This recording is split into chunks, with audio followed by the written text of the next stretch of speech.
That was when I was just like rapping in the closet. But literally, we had a microphone hanging from the closet. That's like everybody's first studio. It's like closet, some kind of sheet or blanket. Yeah.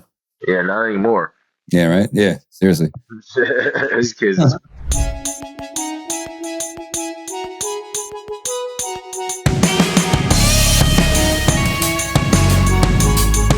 All right, folks, welcome back to another episode of Loves Music with your host, Julian Jones. Today, we have a real treat for you. I have Philadelphia recording artist M11SON on the line with me. M11SON is a singer, songwriter, producer. He also runs an artist collective called Sacred that produces other artists and helps them with their project. He's also a writer. He's also worked on plays as well. There's nothing that this guy doesn't do. And I have him here with me today on Loves Music. Stick around. M11SON, how you doing today, man? I'm good, bro. Very, very good. Good, man. I mean, let me tell you, I can't explain how much fun I had just digging through the catalog when I was doing research for this project. Singer, songwriter. I know that you run a collective of musicians called Sacred. Is there anything that we don't know about you that we can't just find out on Instagram? Shoot, man. You know what is my my best kept secret right now is I play a lot of Fortnite. Yeah, that's the thing that I feel like the music people don't know. And every time I say it to somebody, they're like, "Wait, you play Fortnite?" I'm like, that's what I do in my spare times: pickleball and Fortnite, bro. pickleball. Two things I certainly didn't see coming, man. Yeah, it's crazy, but I'm very into both of those things, and that's like takes up all my time. Gotcha. Awesome, man. I gotta ask you. I always like to try to get an idea of because I look at your music now, and it's always cool to connect the dots back to the beginning.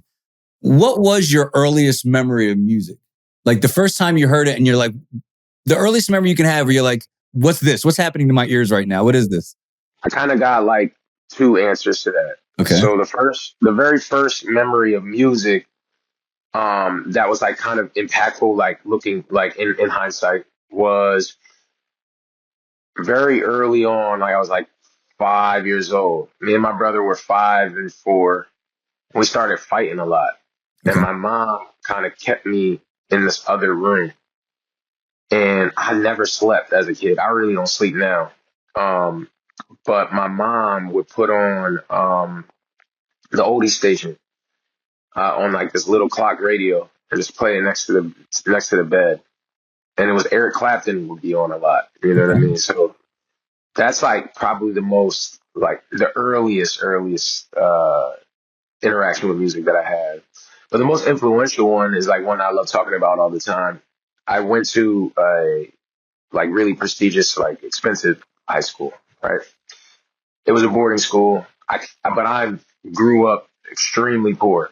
And when I went there, that's when I really realized like, oh, okay, there's a huge differentiation between how I grew up and how other people grow up. You know what I mean? And it was all about the difference that money makes in a family, in a household. And at the time, I was really into Eminem, and a friend of mine took her headphones and was like, "You ever listen to early Eminem?" And she played Rock Bottom. I don't know if you're familiar with that record. You know what I mean? But yeah, but like, that's exactly. That's like his man.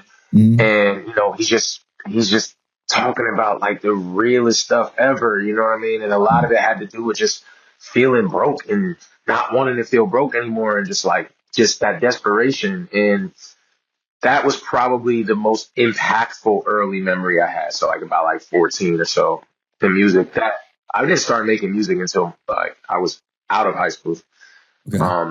Only thing I used to do was like freestyle when I was in high school. I didn't really do much else music wise, but I was always writing. You know what I mean? And it didn't really even click to me until later how much I was in love with the process of writing.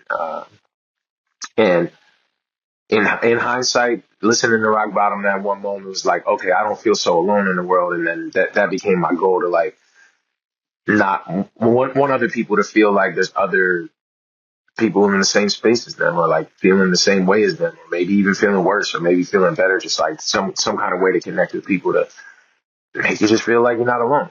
Absolutely. That's so funny. I love that you brought up Eminem. I actually went to the Up in Smoke concert. So I don't even think, I don't know if Oh shit. Marshall Mathers LP was out yet, but I remember freestyling. I'm 16, 17. I think we're a couple years apart. I'm 16, 17, freestyling. I had heard I Just Don't Give a Fuck on like a mixtape.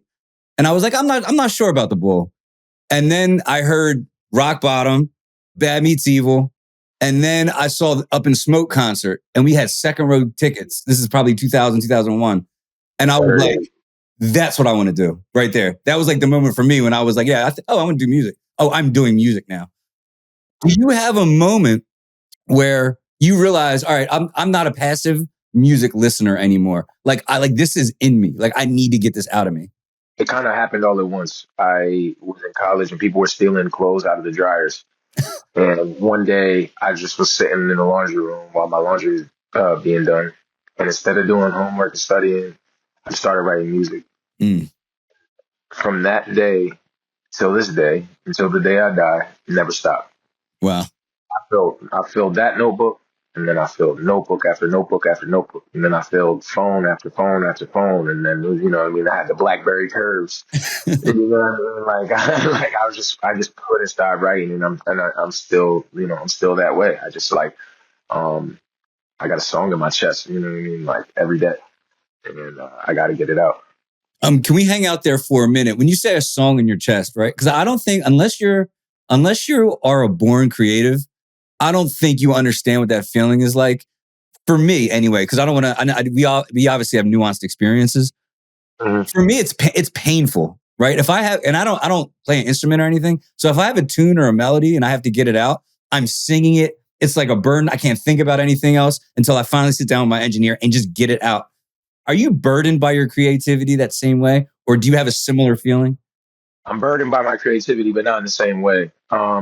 We got voice memos, you know what I mean? So that's really what it is for me. Like my phone just gets it, you know what I mean? Like my phone gets the heat from me. I just record the voice memo, you know what I mean, and go back to it later.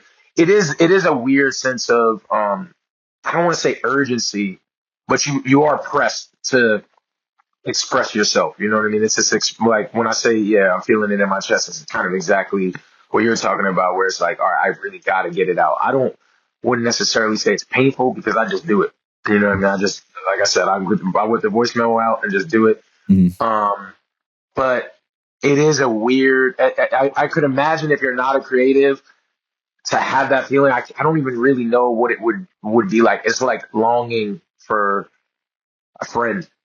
Yeah, that makes You sense. know what I mean? That's probably the only thing that I could compare it to if like you weren't, I not being a creative. I have no idea what that's like, but Yeah, right? Trying to explain this feeling to somebody who's not creative is wild. yeah. So who are some of your earlier influences? And before I ask that, I mistakenly tried to attempt to explain your sound to somebody else, and I'm like, he's kind of like, but he's sort. I couldn't do it. First off, who are your earlier influences when you first started? My earliest influence is Michael Jackson for sure. And I had Michael Jackson Moonwalker, the movie, on VHS, and bruh, like that thing had no label on the front. That thing was so damaged and beat up because I was just a little kid popping that into the VHS over and over and over and over again. Mm. So that's absolutely like my original influence, which is crazy because then I got into the rap game and I wasn't even really singing early on. I was actually the first set of songs I wrote were like rock songs, but I couldn't, I hadn't developed my voice yet. And then I was freestyling in high school, so I was like, oh, I can rap at least. And I knew I wanted to be in the limelight at the time. So then rap wise, it was definitely Eminem. It was a huge influence. Now rap wise, I would say the person that I get the most out of is Black Thought. I play Streams of Thought Volume 1, 2, and 3 if I want to be inspired to write raps. But I'm really inspired by everything, bro. Like my playlist is so schizophrenic, it's not even funny, man. Like it's all over the place. And I like laugh at it all the time because it's just so crazy. And that's how I am as an artist, and that's how I'm as a writer as well. Like even like my literary works, like if I told you the books and like plays and scripts and stuff that I write, they're all over the place. They're nowhere near the same genre. And it's just, because I can just be inspired by everything. I can be inspired by like a conversation at a poppy store, or, reminiscing on a moment when I was 17, or, you know, whatever I did last night is like, it can be anything. And I try not to put that creativity in a box. I try to just be as open minded as possible. So influence wise, I'm influenced by life more than anything. Do you feel like it's easier to do that now and be more diverse? Because I feel like the boundaries of genres are sort of blending now. I mean, in 2000, if you were a rapper, you rapped. If you were a singer, you sung. You think it's a little bit more easy to blend now? Definitely. I mean, listen, people go to festivals and go see Billie Eilish on one stage, you know what I'm saying? And they might see Lil Uzi Vert at the next stage, and then they're going to go see, Alabama Shakes at the next stage. So I think that we're accustomed to having that, wide variety, and then streaming, having music at the tip of your fingers is, you can bounce around, and you can tap into different genres for different feelings. I've never really even been concerned with that, to be honest, because I gotta create what I'm feeling. You know what I mean? But the benefit of being a writer for other people is I really get to scratch that itch all the time. Because like me and Sacred, day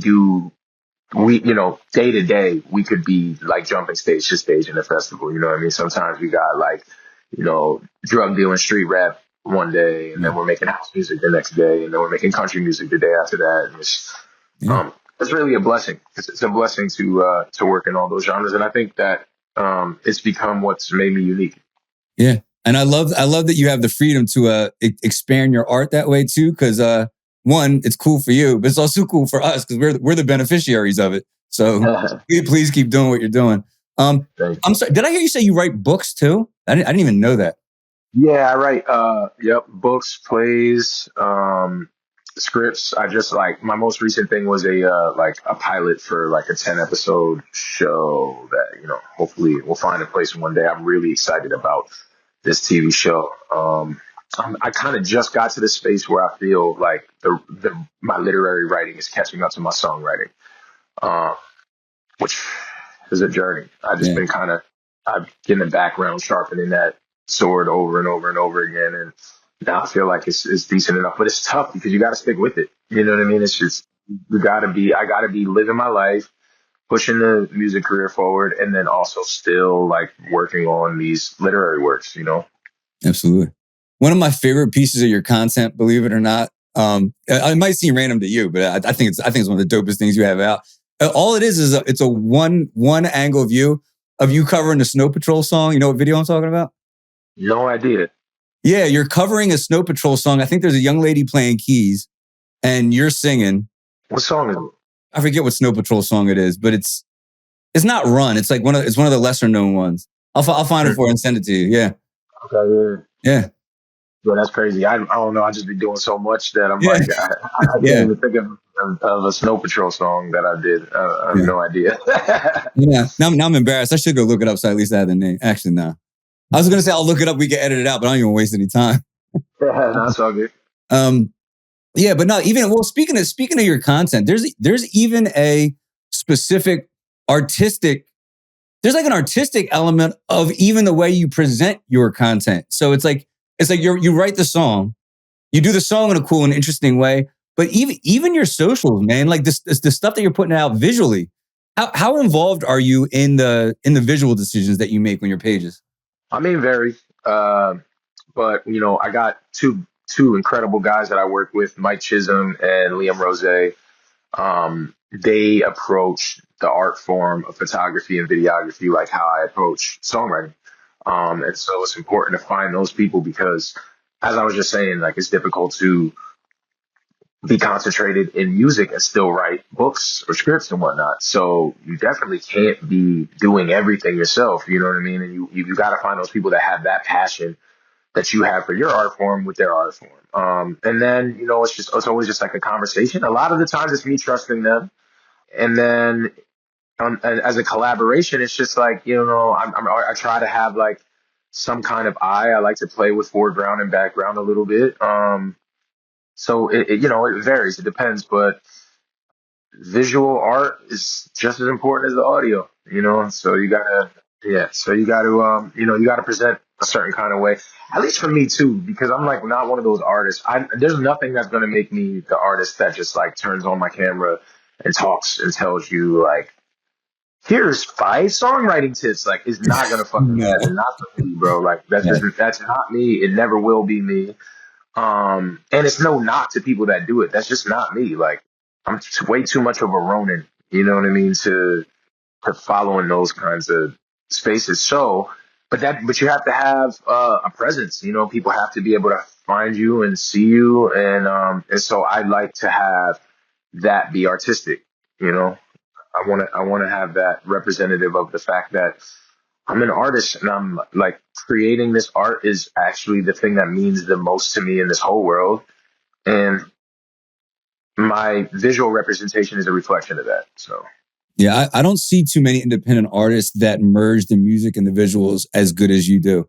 There's people that are like virtuosos on their instrument, and here's their camera, and here's them playing, or great rapper, but it's like the song's great, and then you can't even. There's no really representation of it on their socials. It's just them in just doing street poses and stuff. Like it's that even works for some people. Yeah, like, yeah, and it does work. Yeah, but it's when you listen to, like, for instance, you can't listen to Philadelphia Western, right? You listen to Philadelphia Western and you go to look at you then you go to follow you on IG, and it's like, oh, it all kind of goes. Like it's like the current visuals that have nothing to do with that album actually still kind of match that album in my mind. Anyway.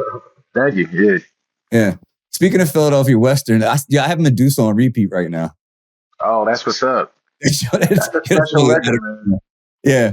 Can you take me through that process of putting that album together? Was inspiration for that project? Man, it's such a weird thing.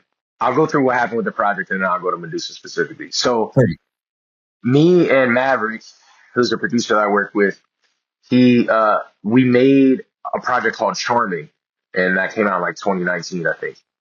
And it was or I forget, maybe it's 2021. It's like an R&B type of vibe project. It's a concept album as well. It's like it's just basically like a person going through the stages of a breakup. Right, that's the one with the green vines on the front and your eyes are closed. No, that's earlier than that. That's Compromised. That's like a more like, yeah, that's on the other R&B album I did with Rob Devious. Got it. Okay. This is the one where I'm sitting outside of the castle. And it had like already outside on it. But basically we finished this album, right? And I have a meeting with one of the guys that's like on my team. And he at the time he lived in LA, and I go to have lunch with him, and I just say, yeah, I just finished this album, and I think today I'm gonna make another one. Yeah. And he like laughed like you did, and then I just went back to the studio, and then I made these 5 records. And in one day, when you say 5 records in one day. Yeah, everything from scratch for sure. Wow. Yeah, it's crazy. Incredible. From scratch. Like, he made everything from scratch. We did all the production from scratch, wrote the record, tracked the records, everything from scratch. Because we were just feeling this energy, this high off of completing the album prior to that. And there was the song on the album called Fever. And that song just made me feel like I was in some kind of Western. Like, I was just like, this feels like you're in a saloon, you know? And there was a couple other records that actually ended up being left off the album, but they kind of just had like this Western feel. And then at the time I had just finished writing this graphic novel, and I was like, yo, you know what? I'm gonna take a stab at writing an actual book based on this. Wow. So then I just came up with the story. I've always been obsessed with like Native American skinwalkers. And so I just went into like this weird story. It's like, okay, what would happen if you were trying to tell like a Western in modern times? And I was like, okay, cowboys and Indians, you know what I mean? Mm-hmm. And what would that mean? What does that look like now? And so then I wrote the book, and after writing the book, I was like, oh, I gotta like strengthen this album up. Like, it's not that solid. And then I had a bunch of different records that kind of fit, that were just like stragglers. Some of them I made like 7 years ago, and some of them I had made the day before I decided to do that. And then I just started kind of tying them together. And I got with my guy Electric, and we worked on like the mixing of the album to make sure that they kind of were all they all blended well. And I knew I wanted to have like this weird, trippy, distorted sound, and then I kind of tied the album together. Medusa, the song, is the only song that I have out with one of my best friends from high school, my guy Leo, and he still makes beats. He was sending beats yesterday. I was with him yesterday, and he doesn't work in the music industry. He's like a recruiter for Etsy, but he just makes it in his spare time, and he's extremely talented. But he's also one of two of my friends who, when I first started getting started in music, and I was like, "Yo, guys, like I think I'm gonna make an actual run at this. Do you think I should?" And they were like, "Yeah." And if they hadn't said yeah, I wouldn't be in music today. So I owe them like everything. Because I just, you just have these kind of certain friends that you go to and you put your faith in as to whether or not they're going to keep it real with you. Because it's very hard to tell, like, if you're good. So many people are oblivious to their level of skill Sure. when it comes to music. And so I was just like, am I actually good? Or like, do I just think I'm good because I'm stupid? You know what I mean? It's probably a little bit of both. Well, it was the difference between feedback from somebody else that does music and your friends or people that just love you, for you. It's like no matter what I do, my grandmom's like, "You're great, you're great," Right. And then people that are like, "You need a lot of work. You need to." Yeah. Nah, these are the friends that exactly would have kept it real. Like, you know what I mean? Yeah. And they did keep it real. And they were like, "Nah, you're onto something." And that was when I was just like rapping in the closet. But literally, we had a microphone hanging from the closet. That's like everybody's first studio. It's like closet, some kind of sheet or blanket. Yeah. Yeah, not anymore. Yeah, right. Yeah, seriously. These kids get it up. So if I'm in the area and I want to come see you, like what kind of spots are you playing at? If I want to come out and support, or if I want to check out you, or so I just now getting back to doing live shows.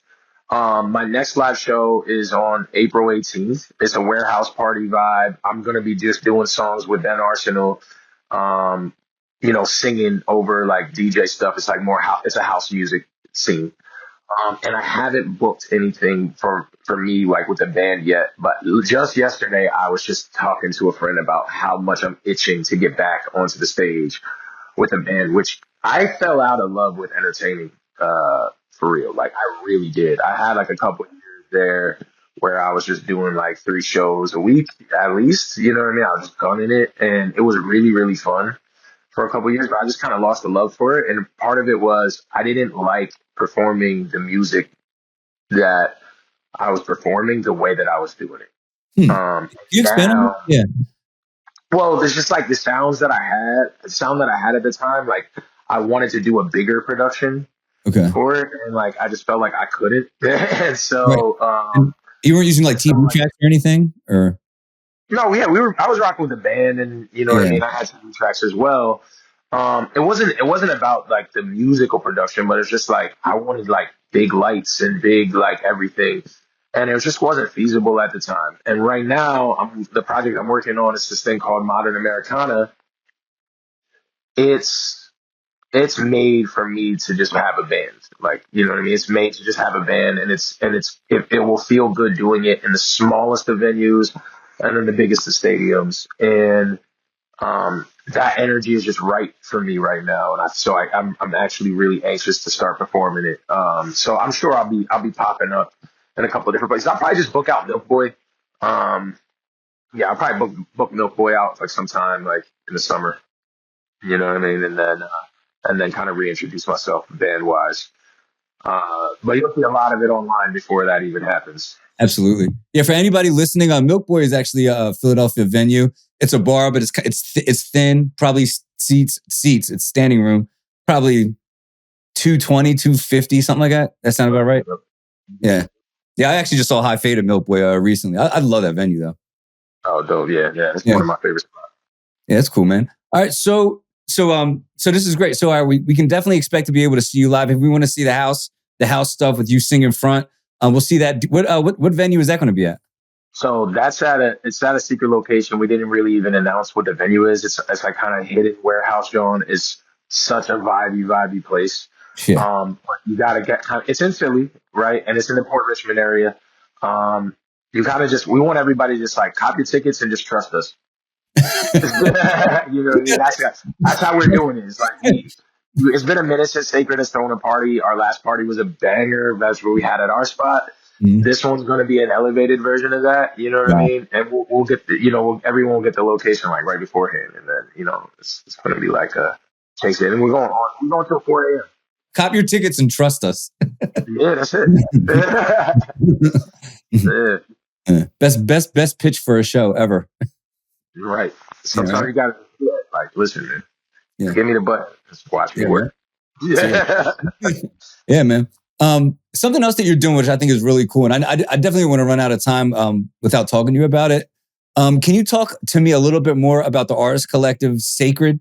Because I know it's more than just a group. I think it looks like you're pulling in people from all over the city with various I guess skill sets and doing really cool things. I don't know a ton about it, but whatever you're working on is cool.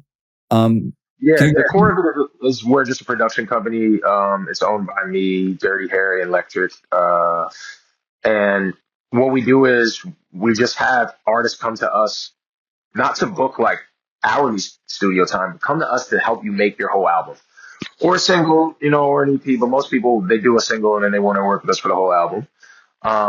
And we do, we have artists flying from all over the place, and we set the atmosphere up, and we create a conversation within the artist to make sure that there's some feeling behind the records that we're making, and then we let the environment and the music kind of resonate with that, and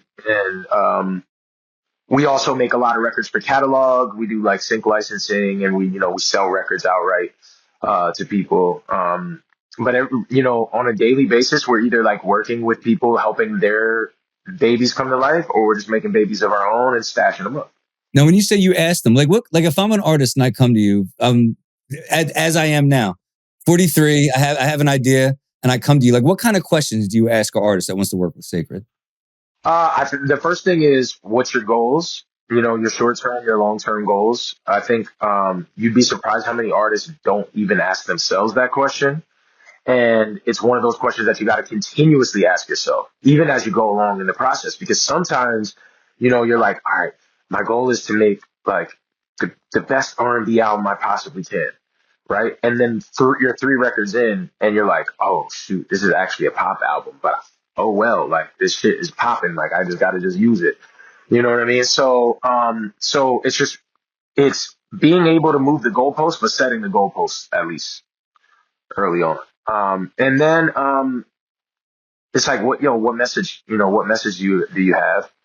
What are you feeling? What are the things that are going to be the most reflective of your life? Because the main thing that every artist has is their voice, right? It's your story. That's the thing that nobody else can take from you.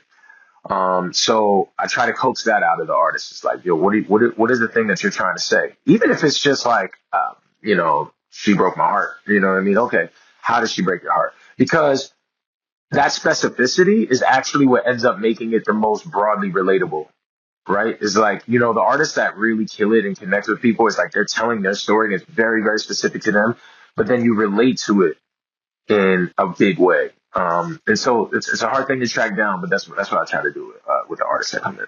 Is there anybody that we should have on our radar coming up that we should know about? Oh, absolutely, man. So we just finished Camille K's project. She's this incredible artist from New Jersey. She shreds on guitar, and we made like basically like an alt pop album with her. That's absolutely nuts. She's releasing like the last couple records that she made on her own, and then she's gonna get to her first single from the album is this record that we made called "Wanna Be My Boo," which is about as poppy as it sounds. It's like goofy, like fun love record where it's just like, I'm basically like, I got a crush on you, like what's up? You know what I mean? And then we have like some crazy rocking records that sound like Paramore, and then we got some vibey like Tame Impala type of stuff with her. She's all over the place because she can really do it all. But she's undoubtedly a shooting star. Like it's not even a question.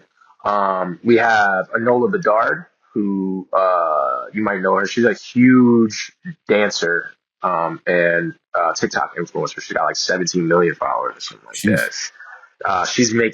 We made some crazy dance records. And she's French Canadian, and so we got like we got this record called Rouge that we did that I feel like is just a colossal record. And you know, I can imagine the impact that's going to have. Our newest artist that we're working with right now is Carmi. She is another artist from Jersey, and she does house music. And we're just doing that deep house, like big David Guetta sounding joints with her. And she's a really special kid. Man, we did like my favorite R&B project I ever did, which is with Sonny. We kind of been sitting on that project for a minute, just trying to figure out what the mechanics are, or like, you know, who's going to help us with it. But the project is phenomenal. Wow. Yeah, I could go on and on, man. We Yeah. got a lot of different artists that that we're excited about and that we're working with. And you know, I'm excited about this modern Americana project that I got coming. Yeah. Like it's so That's what I was going to ask you. What do you think is more fulfilling for you? And it might just be the same. Making the work for other artists and seeing their art blossom, or working on your own.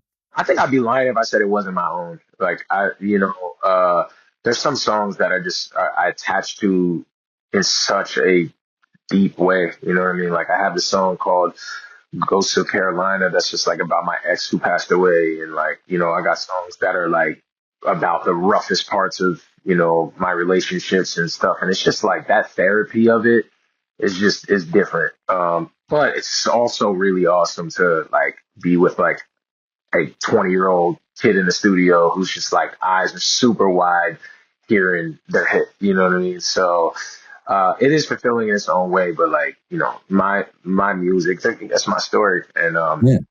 And I just think about it as I just know I had something to say. So and I want people to connect to it, but even before it ever even gets to that, it's just like it's therapy on paper.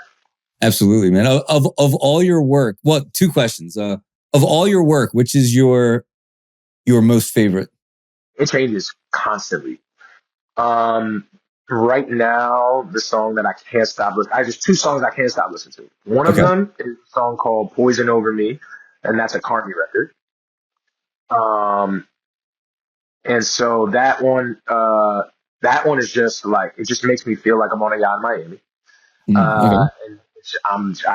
And by the way, like what I'm most proud of is whatever I can't stop listening to. But like, Right. It's usually how it goes. Yeah. you know what I mean? And then the other one is this record that I made called Everything to Me.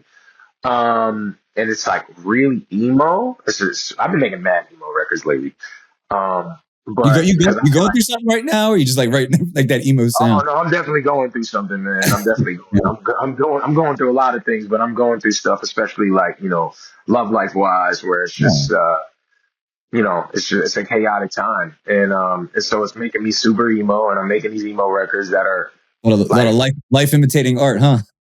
yeah, a lot of that. You know what I mean? And yeah, man, this joint, like the way that it just comes on, like the way that the drums hit, and just like the way that the vocals come on, it's one of those songs that I just blast in my car, just driving. I just keep on putting it on repeat. So yeah, I guess those would be the two biggest things, but also a Philadelphia Western, the book, which I haven't put out yet, but it's done. I also have like an audio book version of it, and it's insane. Yeah. I'm pretty proud of it. It's so weird, bro. Like it's a strange piece of literature. And at the bare minimum, I just know that there's nothing like it. And Really? so it's the audiobook is it's kind of best done as an audiobook because there's a narrator, but the narrator talks like a cowboy. So it takes place in modern times. So it's me talking in a cowboy's accent as the narrator the whole time. All right. Like I said it to you, I get it's behind that. weird as hell. It's super weird. And it just tells like this twisted story. It's also kind of like From Dusk Till Dawn, where it's like you're watching or you're like reading one book, And then halfway through, you're just like, oh, this is about something that I never even realized where it was going to. You know what I mean? And it just like kind of makes a sharp left. So I'm really, really proud of that. Just also writing a book is hard as hell. You're writing books, no joke. Yeah. Writing a book oof, it is a task. It is a task to write a book, man. Let me tell you. So, just having completed that is something I'm really, really proud of. So a question I had, the second part, I was going to ask this question as well. Little bit of background. There's a myth, I want to say myth, but a misconception of the starving artist, that the best music comes from this intense pain and poverty and depression and addiction. Whereas science would say, you actually are the most creative biologically when you are in healthy relationships, when you're in shape, when you feel good, you have good relationships that are flourishing around you. A, do you think that's true? B, on what side of the coin do you think that you operate the most effectively? I think that people make art based off of intensity of emotions. Okay. You know what I mean? And as humans, we just tend to dwell on we dwell on the discomfort. And so I think it's easy for people to conflate the idea of like you make your best music when you're upset with you feel being upset really intensely, and that intensity fuels the art that you make. I personally think it has nothing to. It's hard to say, because I can't say that like my chaotic life doesn't feed what I'm working on, because it does. It absolutely does. But I do also believe that it like when I'm not as chaotic and everything's all peachy, I'm the same level of creative. It's just different. And I believe that, creativity is just a field. It's like this, it's like a realm that's adjacent to ours, and you can plug up to it whenever you want. And you can channel whenever you want, however you want. And Right. if you becoming a master creative is understanding how quickly you can go to that realm to channel, and all the things that affects you being able to do that. And if you go deep enough, you realize that there's no circumstances, no, and there's really nothing that's keeping you from channeling from that realm. You could just access it whenever, however. It's just sitting, like those ideas are just sitting there. All you have to do is just go fishing, just cast the line out and reel it in. And so, but you got to go deep for that.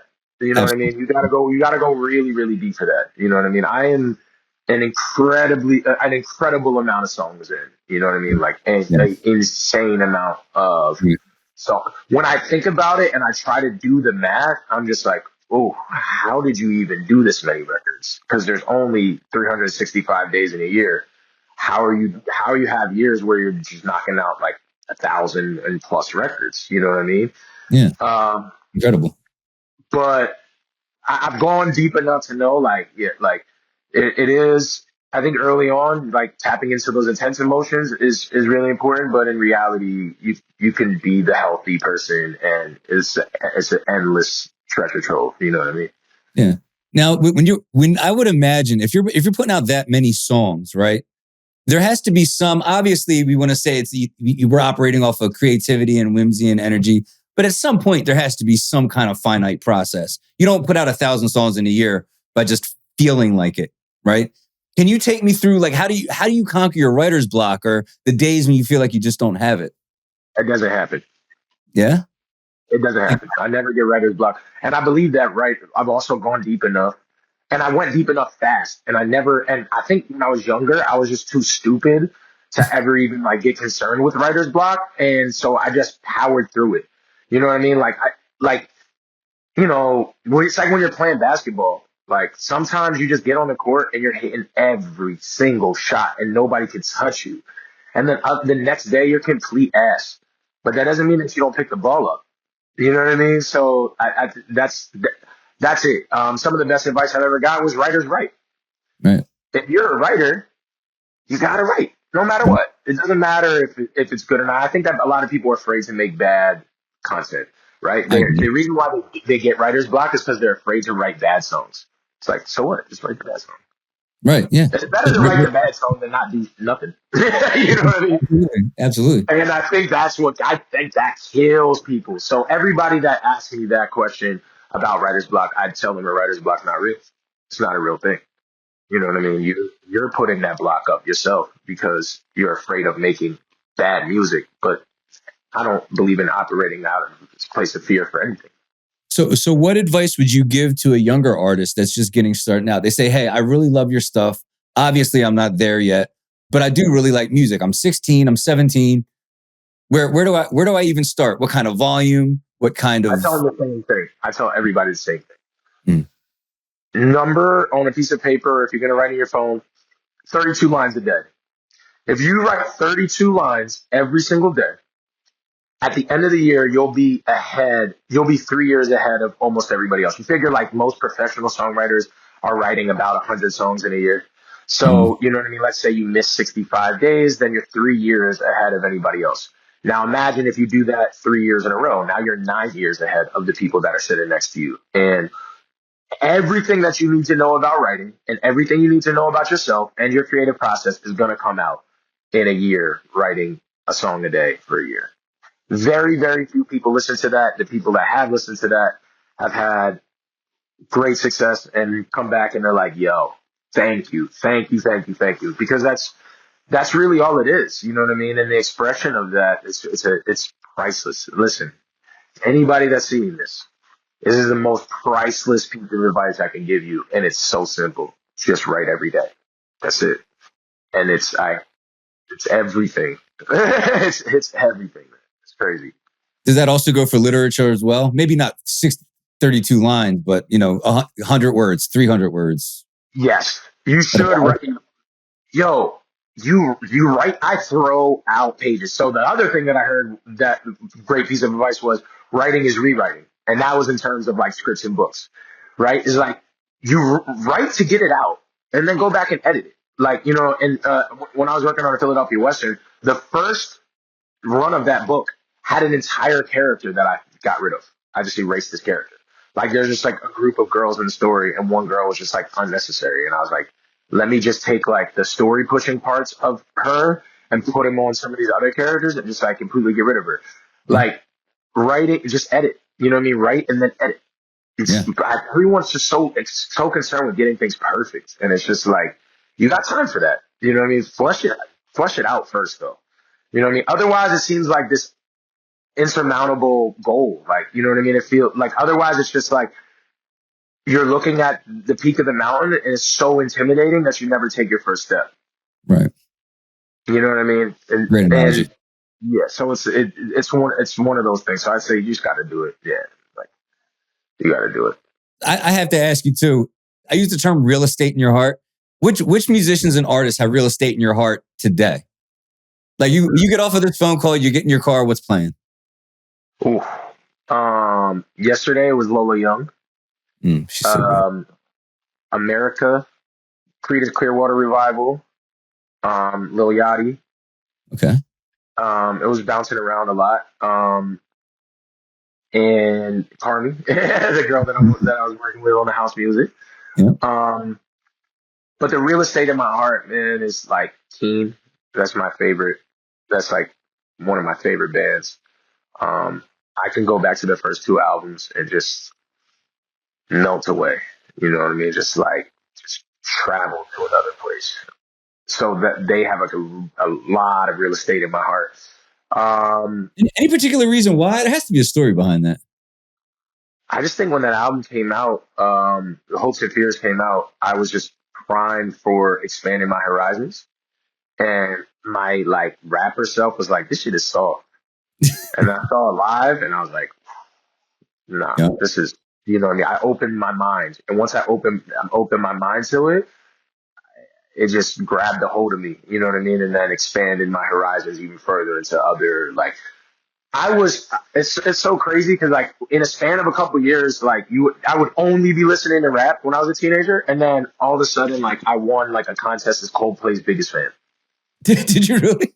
I really did. Like when they came out with the album X and Y, I won a contest on Really? MySpace. What is like what I are what really is did. like well, I was gonna say like an email subscriber thing or like a fan You know club what's thing? crazy? So it was a thing on MySpace, and Mm-hmm. they said we're coming out with this album called X and Y. Mm-hmm. Who can come up with the most creative post using X and Y? And Okay. in hindsight now, I'm just like, bro, yeah, you are a writer. Like at the time, I wasn't writing anything at all. Like no, I wasn't writing music. I wasn't writing nothing. But I wrote this story that I said the two guys want to remain. This is a story about two guys on their way to a Coldplay concert, and they want to remain anonymous. So I call them X and Y. And then throughout the story, I use the title of every song that they ever made. Ah, So that's cool. I like incorporated the titles of their songs in the story. Mm-hmm. And it's crazy. I got like this letter from Capitol Records, and then it's the funny thing was like there's three of my friends from high school. I showed them my submission, and two of them were like, "This, you know, excuse my French and for lack of a better term, but you know, at this time period, this was very popular. It was like, yo, this is so gay of you Yeah, to I knew make you were this gonna say thing. this. Yeah, I mean, because Coldplay, and then later on, and you know, that movie comes out, and they're like, Yeah, I know you're yeah, gay, like Coldplay, whatever. But they were yeah. saying this before this movie, and then one of them was like, "Yo, I think this is actually pretty genius." And I was like, "If I win, I'm taking you." And I Yeah. won. And I took him to the concert. It was super dope, and but yeah, like so, Coldplay also is a band that holds real estate in my heart, for sure. Like man, like I like bands that I can just go back and play an albums front to back and just like be transported somewhere. I mean, And they're might be the best run of first three albums. I'm trying to think if there's a better one, but that parachutes Rush of Blood into X and Y is like yeah, pretty nasty. yeah. It's Kanye shit. Kanye's Yeah, got college dropout, late registration, yeah. graduation. Like that's Mhm. doesn't Yeah, get that's better than funny. They did the same thing. They did like an email thing right when Viva La Vida came out, and the girlfriend I had at the time, we were both huge Coldplay fans, and she's like, "Yeah, I'm going to enter this contest. You have to be on their subscriber list. I'll try it. Let me find out." I got a call at work. It might have been like 2:30, 3 o'clock in the afternoon, like last minute. She's like, "We won. Get here now." And we ended up to go see Viva. It was right before Viva La Vida came out, and we ended up that. having to take the train up to MSG The and Viva saw La Vida tour. a free Coldplay concert in New York. Yeah, I saw Viva La Vida tour as well. Yeah, Um, their last leg was Hershey. yeah.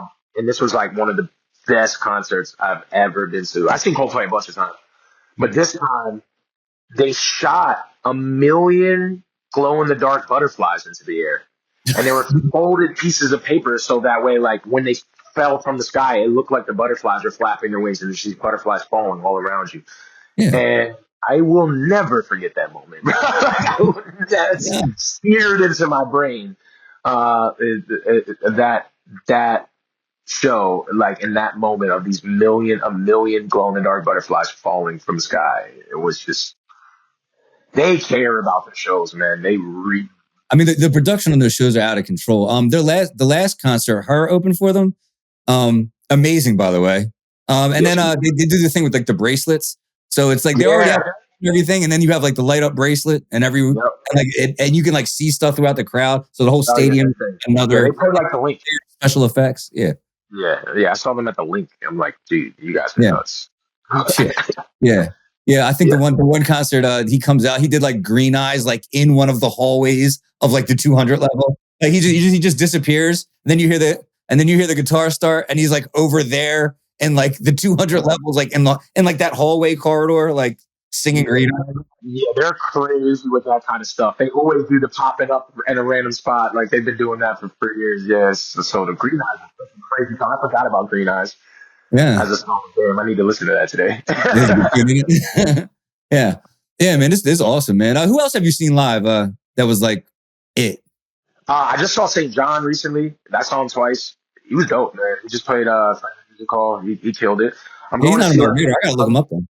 Yo, he's crazy dope. Yeah, he's Yeah. crazy dope. He just dropped an album called Festival Season. It's like all hype shit. Really?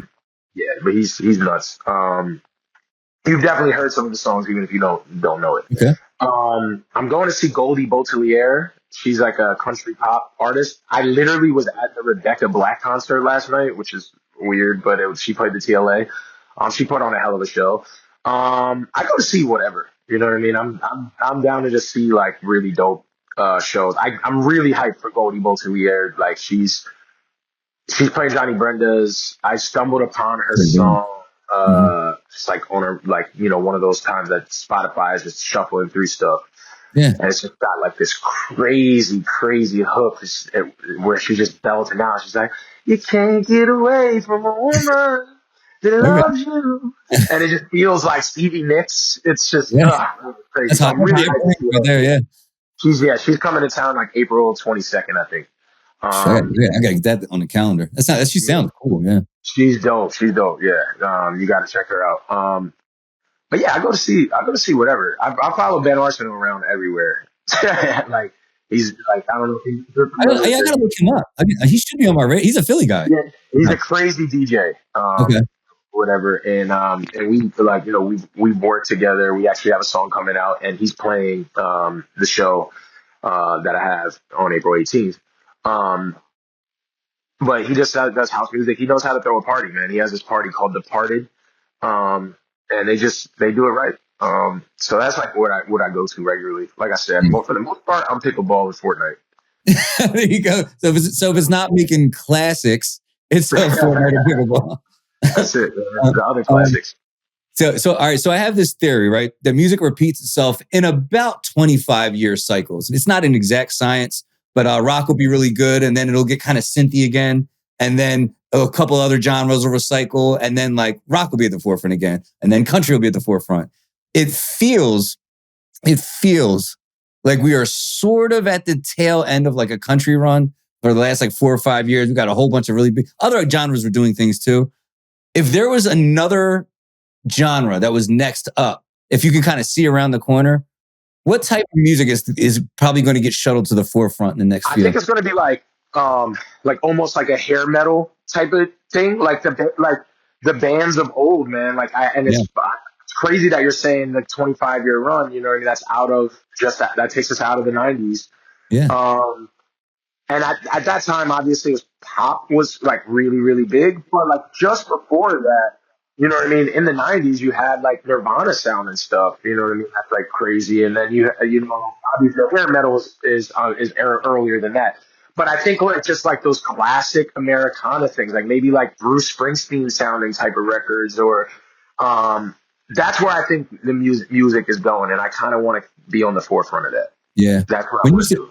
When you said hair metal, I almost freaked out. I think I put a post on Threads like 3 days ago, and it was like, all right, country is like, we almost got like all the moisture out of that sponge, you know? And I was like, it looks like it's going to pop up. And I thought, I was thinking it was metal. Like I heard like Sleep Token, Poppy, Dorothy, a couple of these like females are doing like really cool stuff with metal. And I was like, I wouldn't be surprised if we get like a little metal resurgence. I mean, then like there's like hard rock bands that are touring now. Disturbed, I think, is on tour now. Yeah, Disturbed, yeah. Yeah, man. I think like the big pop, like just those big like stadium cheering records. You know what I mean? Like we need the modern day Bohemian Rhapsody. Like, yes. You know, we need that kind of, like, we need a go ahead and jump. Like, you know what I mean? We need one of those.